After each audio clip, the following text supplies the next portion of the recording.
subsídios. Lições Bíblicas Adultos. Meus queridos irmãos, eu quero cumprimentar a todos com a paz do Senhor Jesus. Eu sou o pastor Edivaldo Pereira e você está no canal Rascunho DBD. Nesta oportunidade estaremos comentando a lição de número 3. Estamos no terceiro trimestre de 2026. Estamos estudando a Igreja dos Gentios, do chamado missionário, a consolidação do Evangelho entre os povos, né? Uma lição muito interessante. Há exatamente 2 anos atrás, estávamos estudando a Igreja de Jerusalém, no terceiro trimestre também, né? E tem tudo a ver com esse material, muito parecido, né? Mas aqui estamos tratando exatamente do proto-evangelho ou da Igreja de Antioquia e daí vai, né? A Igreja entre os gentios, tá certo? A salvação não é um troféu pelo mérito humano, mas um presente da soberana graça de Deus para todas as nações, tá certo? Começando o nosso vídeo com essa frase, não é? Nós temos aqui algumas perguntas. O que é graça? Quantos significados tem a graça? Não é? O que é concílio? E o que é sínodo? Não é? Para que para que o sínodo e para que o concílio? Estas e outras perguntas nós vamos responder agora aqui no canal Rascunho da EBD, tá certo? Se você ainda não é inscrito, se inscreva no nosso canal, se você achar por bem. Se você quiser compartilhar, fique à vontade, compartilhe, deixe o seu like e se quiser fazer comentários, fique à vontade, estarei respondendo, não é? Todos os comentários que forem feitos. Deus abençoe vocês.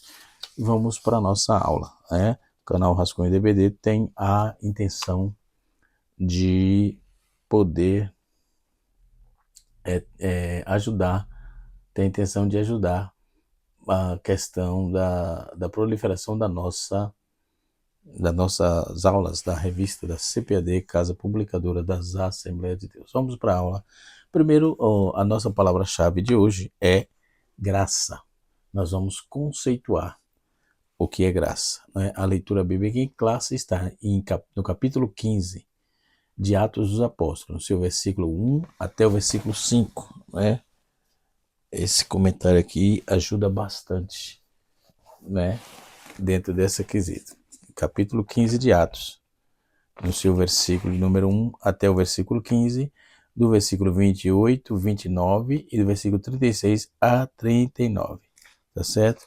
Nós vamos entender um pouco sobre essas questões na igreja naqueles dias. E vamos também apresentar uma contenda, primeira contenda entre líderes, não é? Onde Paulo e Barnabé se desentenderam, tá certo?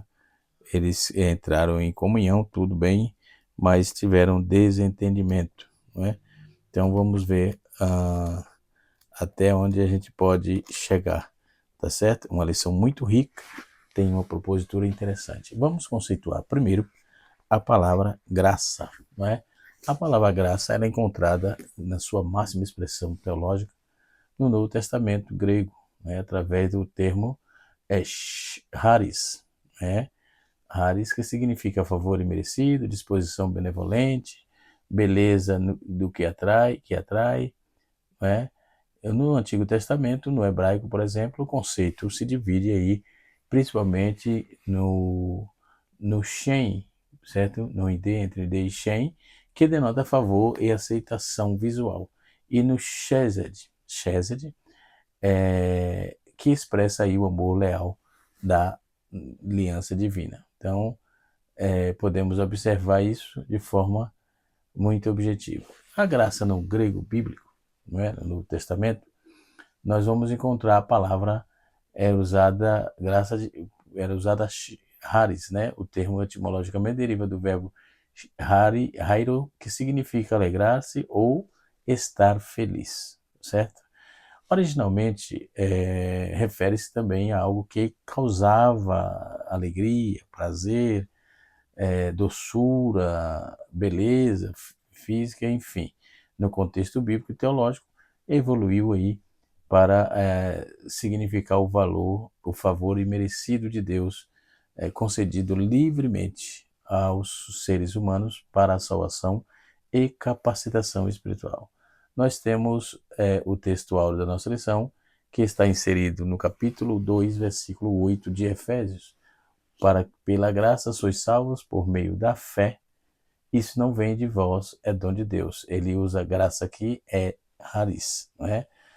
E esse texto ele destaca a graça e o dom de Deus, né? Então, no capítulo 2, versículo 8, nós vamos observar que mostra que a salvação pela fé como presente divino, né? Então, o significado da palavra dentro do texto que está dentro do contexto da chave hebraica, né? A sua forma declinada é chariti, hariti, ou melhor, né? Sois salvos, indica aí uma ação concluída no passado como conceito pertinente no presente, tá certo? Por meio da fé. Então, dessa questão, nós temos no grego bíblico toda a forma declinada que esta palavra muda o seu final, dependendo da função da frase. No português, a gente usa a preposição para fazer isso, né? Então, a palavra-chave original, haris, que é graça, muda para harit, ou seja, em Efésios capítulo 2, versículo 8, indica que é o meio de salvação. Da salvação significa literalmente pela graça. Em Apocalipse 22, no seu versículo 21, está escrito em grego a expressão haris também, né? A graça do nosso Senhor Jesus Cristo seja com todos vós. Amém, né? Haris tu Kyrios Jesus Cristo metapaton ton radion. Amém. Amém. Esse texto ele destaca aí a graça de Jesus, né? Então, a graça do nosso Senhor Jesus seja com todos os santos. Amém. Então, dentro desse contexto, dessa tradução hebraica, aparece a palavra santo, mas não, na nossa não. Na nossa tradução, não, no original aparece, certo? Então, o contexto graça no hebraico do Antigo Testamento, obviamente, a língua hebraica utilizava duas palavras principais para construir o conceito que traduzimos por graça, né? Diga-se de passagem que graça, no nosso português, é uma palavra de origem latina que significa gratus, né? A etimologia de Shanam significa inclinar-se, adorar-se, condescendência para mostrar favor a um inferior. Então isso indica que um superior decide olhar com bondade para alguém, certo? Então essa raiz de Shem é a favor e aceitação, Shem e Shezed. Então essas duas frases elas correspondem à graça no Novo Testamento, ok? Então Noé achou graça ou achou Shem diante de Deus. Gênesis 6, versículo 8, certo? Então nós vamos observar que a evidência de que a graça é encontrada por Noé também. Então a palavra para nós entendermos aí que significa porém a graça, né? Que ela nos achou, matzah vem noha matzah shen bnei Adonai. Eu vou repetir. Vem noha matzah shen bnei Adonai, né? Ou seja, a graça, o favor é merecido, né? Noé, porém, né, encontrou graça aos olhos do Senhor. Esta é a frase que eu acabei de ler aí, né?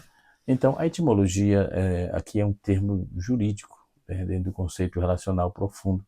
Define o amor leal, a infidelidade, ou a infalível, aliás, bondade de Deus, fidelidade não, infalível bondade de Deus, né? Baseada na aliança que podemos observar a benignidade e a misericórdia né? Sheged é a base prática da graça, que revela Deus, que permanece fiel aos seus, né, às suas promessas, mesmo quando o homem falha. Ok? Então vou repetir. Revelar o Deus que a graça revela o Deus que permanece fiel às suas promessas, mesmo quando o homem falha, né?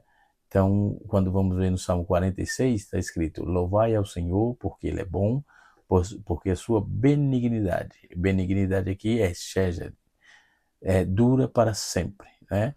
Então, nós observando Hadu Adonai Kitov Kilotan Kishazod, ou seja, assim como explicamos a palavra Haris para Harit, também no hebraico ela sofreu aí uma alteração no final, ou seja, a palavra-chave Shezed virou Shazdo, né? Que é para embutir o pronome sua, o final aí significa dele ou sua, ou seja, Shad é benignidade dele ou sua benignidade, ok? Entendido isso, vamos direto aí a nossa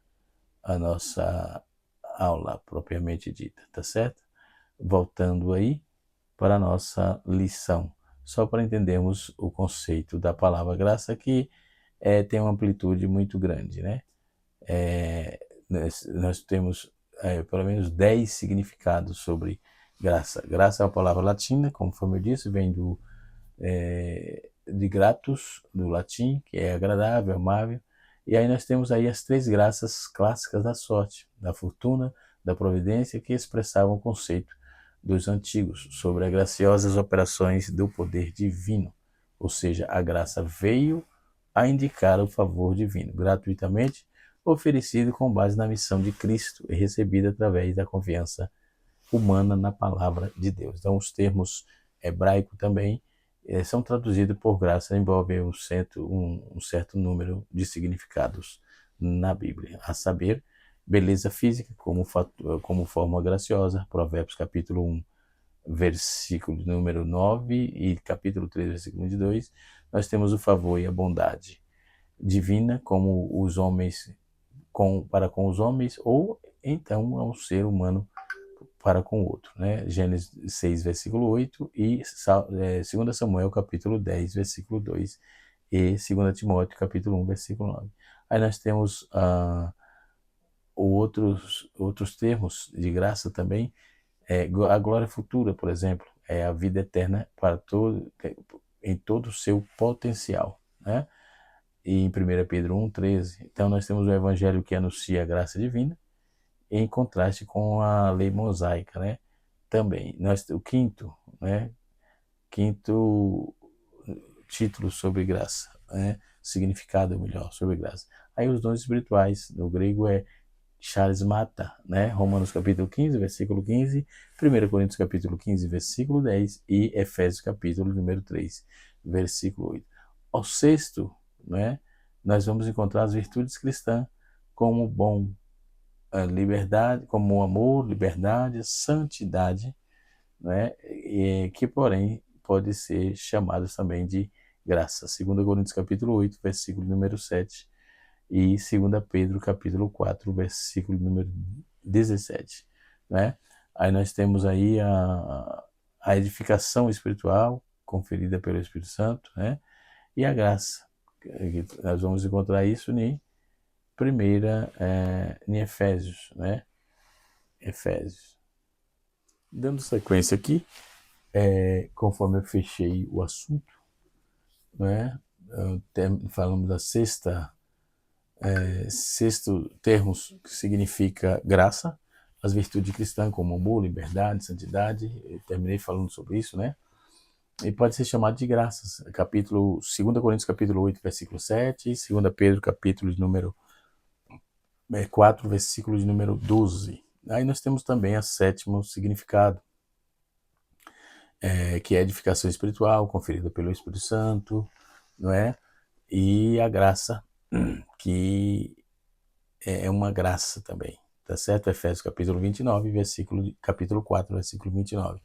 E nós temos outro termo, que é a nossa linguagem torna-se temperada com sal, para que serve comunicar as ideias, para comunicar as ideias que servem para edificar, para edificar e para fomentar a santidade. Colossenses capítulo 4, versículo de número 6. Aí nós temos a nono termo. Se alguém for chamado para a graça e ouvir algum anúncio do evangelho, possibilitando-o receber os seus benefícios. Capítulo 1, versículo 15 de Gálatas, Aí nós temos também o 10º e último aí, que é o princípio da graça divina em contraste com a lei e os méritos humanos, através do cujo princípio a salvação é oferecida aos homens, Então, a misericórdia e a graça divina são dadas aos homens sobre fundamento da missão de Cristo, recebida pela fé,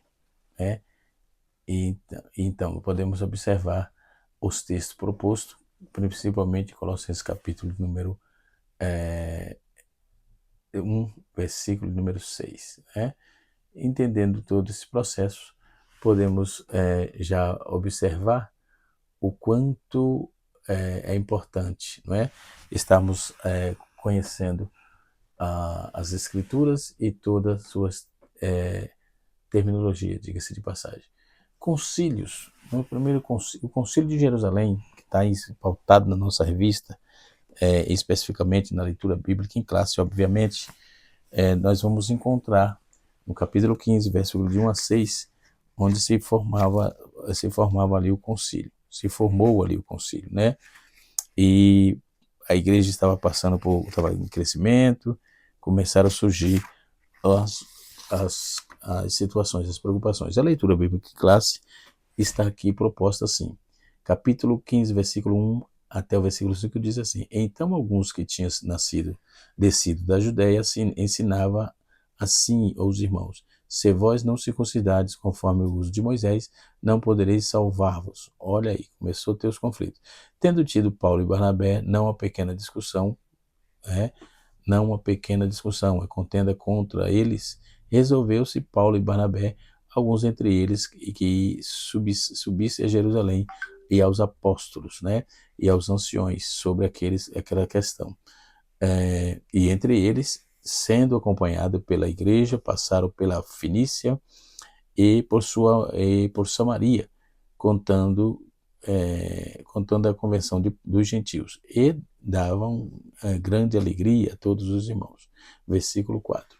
Quando chegaram a Jerusalém, foram recebidos pela igreja, pelos apóstolos, os anciões, e lhe anunciaram com grande coisa Deus tinha feito com eles. Versículo 5. Alguns, porém, da seita dos fariseus, que tinham crido, se levantaram, dizendo: Se era mister circuncidá-lo e mandar-lhe que guardasse a lei de Moisés. Aí o versículo 28 diz assim: Na verdade apareceu bem o Espírito Santo e a nós e a vós impor mais encargos, Não impor mais encargos, sendo estas coisas necessárias.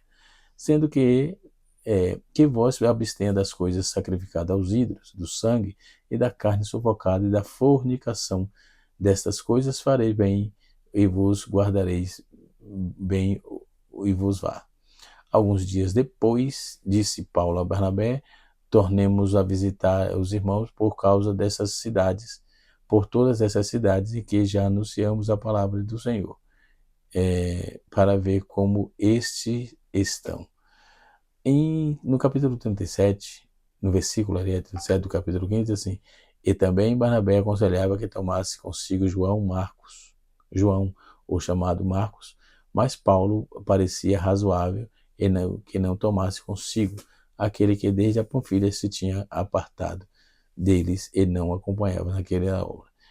E tal contenda houve entre eles, que apartaram-se um do outro.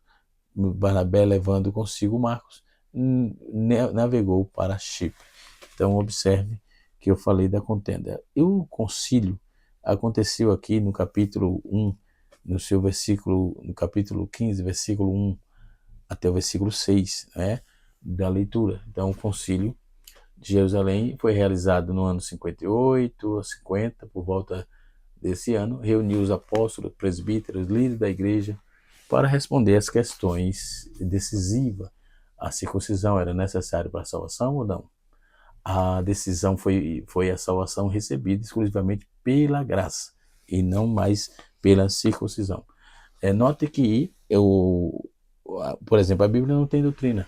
Quem criou a doutrina foi os concílios, foi as reuniões, foi as igrejas, certo? Esses concílios que criaram reunião, que criaram doutrina. Se você observar, a Bíblia é a palavra de Deus, mas não está lá delimitando doutrina. Posso fazer isso, faça aquilo outro. O ponto culminante é amar e obedecer a Deus, certo? Mas não criou dogmas doutrinários, certo? E é bom que tenhamos isso em mente, ok? A decisão foi que a salvação tinha que ser recebida exclusivamente pela graça, né? Então, mediante a fé em Jesus Cristo, não pela observância da lei. Então, a circuncisão, sinal da aliança com Abraão, não é? Nunca veio de justificação. O Espírito conduz a igreja e preserva a verdade do Evangelho na sua unidade. Aí nós temos o relatório de Pedro, que está no capítulo 7. Eu vou abrir a Bíblia aqui, que a leitura bíblica em classe não está trazendo esta questão, mas eu vou abrir a Bíblia aqui, no capítulo 15, conforme estamos vendo, para fazer essa leitura do relatório de Pedro. Do versículo 7 até o versículo 11. O hábito de molhar o dedinho. Vamos lá. Está escrito assim. De novo. Capítulo 15. Isso, versículo 7. E havendo grande contenda, ele se levantou-se Pedro e disse: Varões, irmãos, bem sabeis que já havia muito tempo Deus me elegeu entre vós, para que os gentios ouvissem da minha boca a palavra do Evangelho, e cresce. E Deus, que conhece os corações, lhes deu testemunho, dando-lhe o Espírito Santo, assim como também a nós. E não fez diferença alguma entre eles e nós, purificando seu coração pela fé. Agora, pois, por que tentais a Deus, pondo sobre a cerviz dos discípulos que um jugo que nem nossos pais não podemos suportar? Aí vem, mas crendo que seremos salvos pela graça do nosso Senhor Jesus Cristo, como eles também. Isso é o relatório de Pedro. Não é? Então Pedro relatou a conversão de Cornélio. Ele traz esse relato para demonstrar que havia aí aceitado os gentios sem exigência da circuncisão, certo? Ele já apontou aqui que não precisava mais voltar para aquela questão, né? Então o Espírito Santo foi concedido a eles gratuitamente, purificando seus corações pela fé. Pedro afirma que impor a lei seria colocar um jugo impossível de suportar, e declarou que os judeus e gentios são salvos unicamente pela graça de Deus. Depois nós temos o relatório também de Paulo e Barnabé, onde nós temos o versículo, capítulo 15, no versículo 12, não é? Capítulo 15 de Atos, verso 12, né? Nós vamos encontrar Paulo fazendo essa tratativa também. Paulo e Barnabé apresentaram sinais e prodígios, convenções e ocorridos entre os gentios. Então, durante a primeira viagem missionária, por exemplo, né, esses milagres não eram base da salvação, mas a confirmação de que Deus aprovava a missão entre os gentios, né? Os sinais autenticavam a mensagem do Evangelho e apontavam para Cristo, mostrando que a salvação é a obra da graça divina e não do cumprimento da lei. E nós vamos aprender dentro disso que o Concílio de Jerusalém confirmou que a salvação é um dom da graça de Deus, recebido pela fé em Jesus Cristo, e nem a circuncisão, nem rito religioso ou méritos humanos pode substituir a obra redentora. Então a igreja deve preservar a pureza do Evangelho, não é? E anunciar essa verdade a todas as nações. Isso é o que aprendemos dentro dessa questão. Agora vem a pergunta, não é? Eu estava fazendo aqui do relatório de Paulo, ele trouxe o versículo 12, está escrito assim, do capítulo 15. E toda a multidão se calou e escutava a Barnabé e a Paulo, que cantavam com grandes sinais e prodígios Deus havia feito por meio deles entre os gentios. Isso fazia parte do compêndio de testemunho paulino dentro dessa proposta, dessa obra de missões. Mas o que é concílio?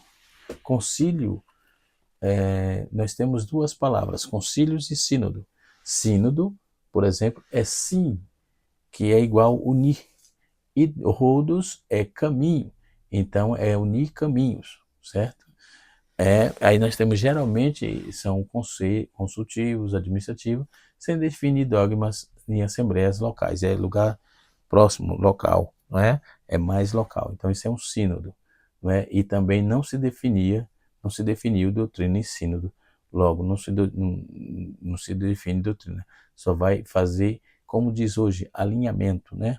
Como se fala hoje na era moderna, né? Fazer o alinhamento para ajustar as coisas, né?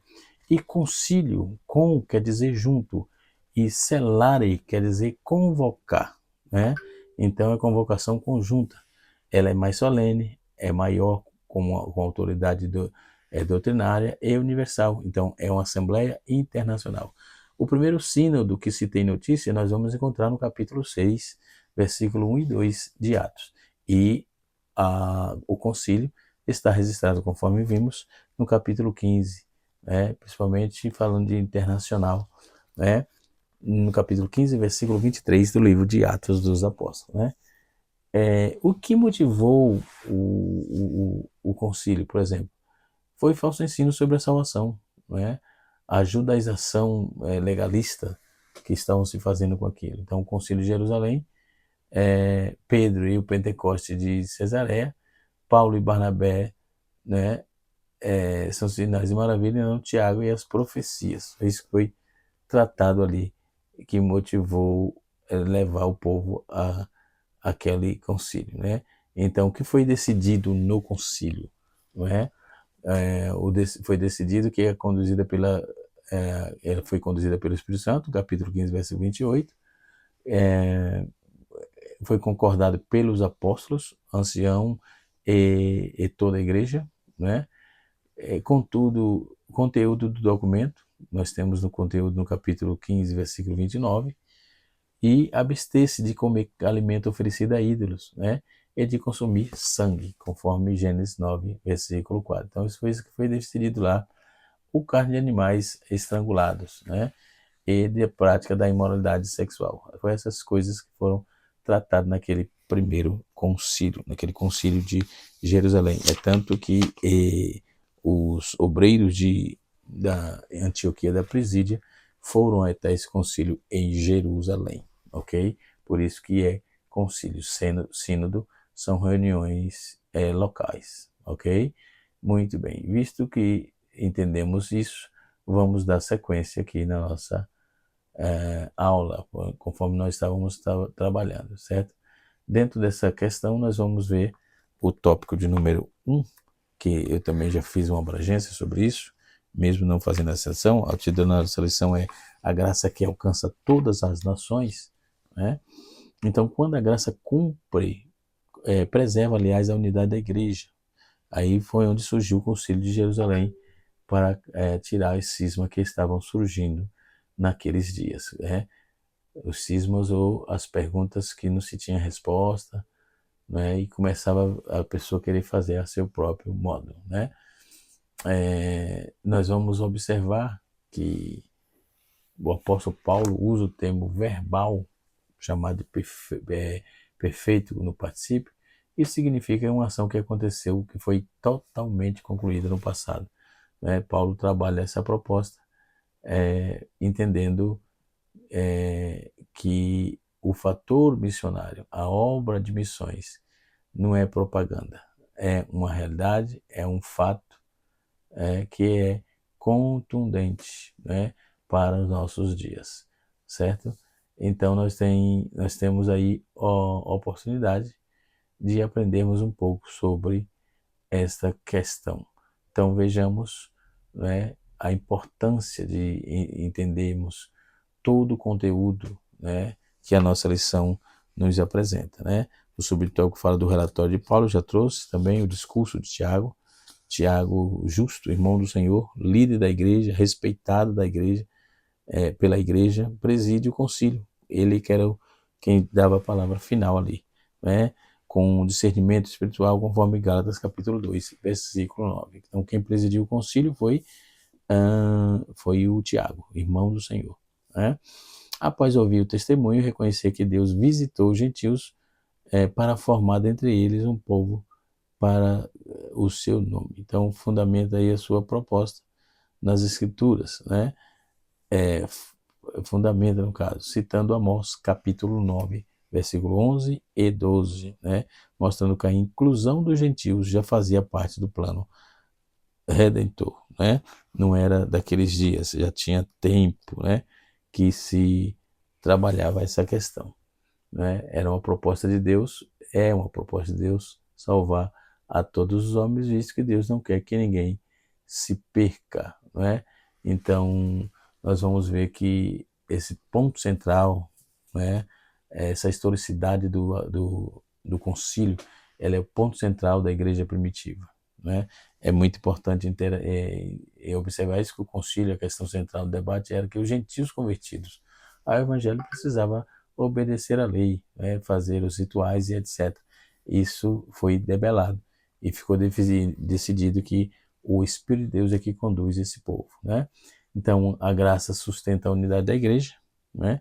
Quando formos observar, a unidade da igreja não é produzida por tradições, por cultura ou por referências pessoais, mas é pela graça de Deus revelada em Cristo que vemos aí nossa graça preservou a comunhão entre os judeus, né? O contexto que temos é que vós sois circuncidados conforme o uso de Moisés, né? Circuncisão, tem uma nota aqui, a importância da circuncisão. A circuncisão era uma das práticas mais importantes no judaísmo, né? Na era central para a identidade judaica. Outras alianças, por exemplo, têm sido sinais diferentes. Por exemplo, o arco no sol, em Gênesis capítulo 9, né? Mas o cumprimento, a circuncisão colocava a marca da aliança na própria carne da pessoa. Então, a centralidade da circuncisão na vida judaica judaica regular, no caso antes de Adriano, pode ser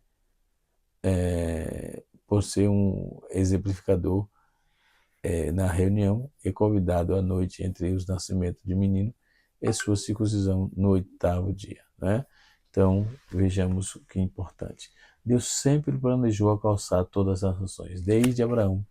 Deus prometeu, em ti serão benditas todas as nações, todas as famílias da terra. Capítulo 12, versículo número 3 do livro do Gênesis. Todas as famílias da terra. Então, o plano de Deus nunca foi apenas para Israel. Foi escolhido como instrumento da revelação divina. E os demais nações. Deus não fez a acepção de pessoa, né? Quando a graça substituída pelo legalismo, surge aí as divisões, né? Nós vamos ver quando a graça é compreendida corretamente, a igreja permanece unida, né? Então, o evangelho de Cristo, ele derruba muros, né? Ele derruba muro. O próprio apóstolo Pedro, ele no concílio de Jerusalém, ele lembra que Deus havia derramado o Espírito Santo sobre os gentios, sem exigir circuncisão, sem haver essa questão de circuncisão, sem exigência, né?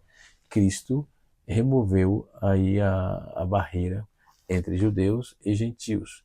Na cruz de Cristo caiu aí o muro da decisão, e o processo aí é religioso, e a distinção quanto ao acesso da salvação, né?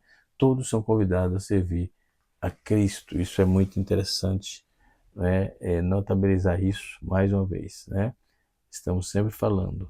Então a salvação é pela graça e é uma oferta universal de Cristo. O Concílio de Jerusalém confirmou algo que é anunciado pelo profeta. O plano de Deus sempre foi alcançar todas as nações.